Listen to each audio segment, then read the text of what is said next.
and with reducing tariff escalation and with the emergence of other demand centers in emerging countries, I think this issue also will be diluted. The second comment I had, the third comment I had was about the impact of the global financial system from the perspective of small and medium enterprises. And I think it's important that we recognize the problems that such enterprises face vis-a-vis their larger counterparts. This is the issue of, for instance, availability of cheap capital, which their larger counterparts find it easier to do.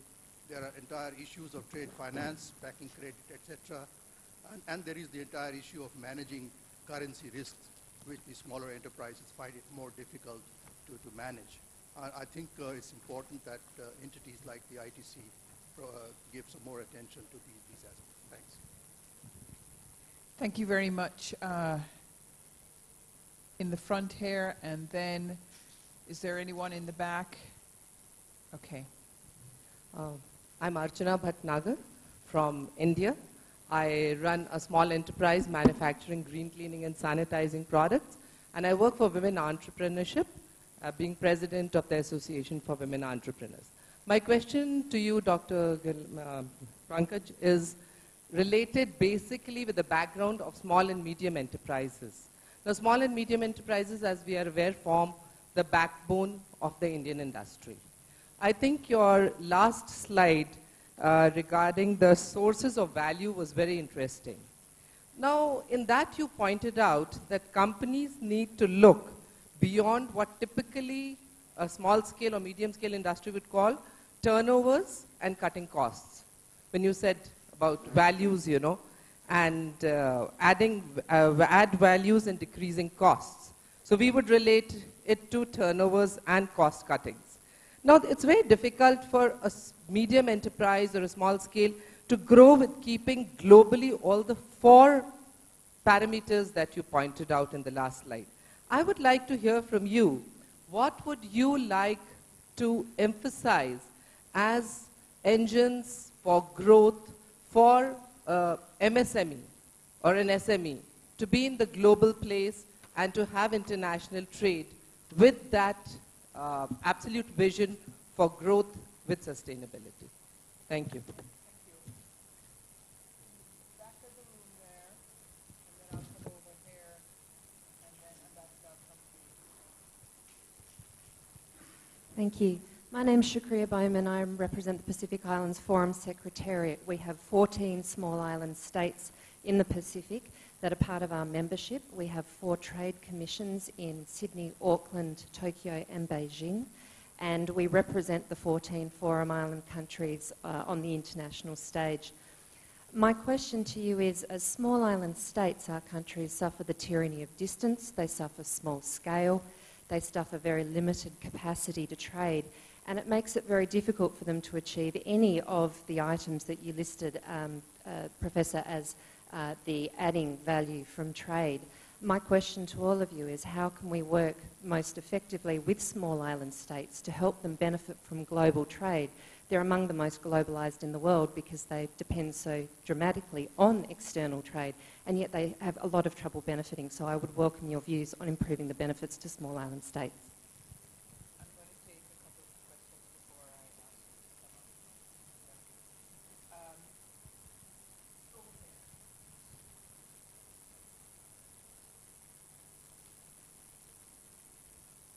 up. See, I'm chartered accountant from India.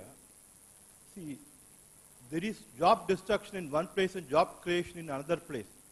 Through cross-border mergers and acquisition with vertical motivation, that is for value benefit, most of the multinational companies with complex legal structure have shifted capital formation from the developed world to the developing world.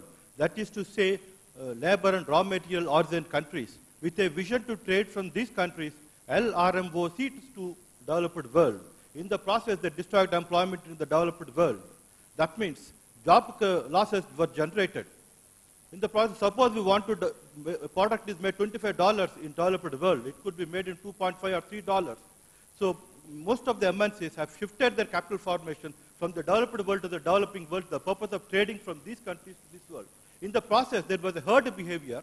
In this herd behavior, they have destructed the, purchase power of the developed world. So naturally, the purchase power of the developed world had come down, and this caused recession in the world at large. Do you have this a question? This is my opinion. To this, I supplement, volume is necessary to value. Thank you very much. Thank you. Ambassador Darlington.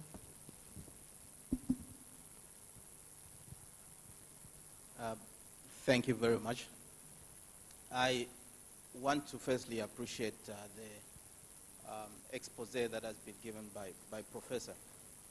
A few comments. I think that in dealing with the barriers to trade and why we are constraining globalization, one of the, I think, the most understated reasons is the mercantilist mindset of most policy makers. And I say so because it is, as you can note from media statements from most of the policy makers at the highest level, there's an over-emphasis on exports than imports. Exports are good, imports are bad. That mindset needs to be dealt with if you are going to achieve more globalization. There are certainly advantages that should be attributed to imports as well.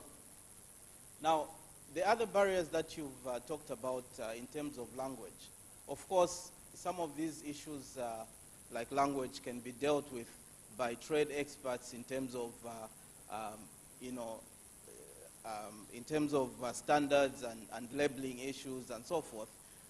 We have certain typical examples from our region where you cannot trade with your neighbor just across the border because of language issues. Your partners across the border will require that you label your goods in their local languages, and that becomes a huge problem to trade. The issue of distance can be dealt with, of course, in terms of trade facilitation and also in terms of aid for trade, building efficient infrastructure and so forth to deal with distance. The issue of culture, I think that is one that presents a bigger problem because obviously trade experts will have a handicap in this area, and this is where it will be interesting to find out how you can overcome a barrier such as culture. I agree with Uja, who has stated that the influence of colonization is slowly fading away as most countries start to diversify from their more traditional markets. You will note, for instance, that the LDCs statistics show that they have in fact moved 55% of their trade from the traditional Western markets to the South. And as you know, the South is beginning to gain a share of the world trade, currently standing at 19% of South-South trade.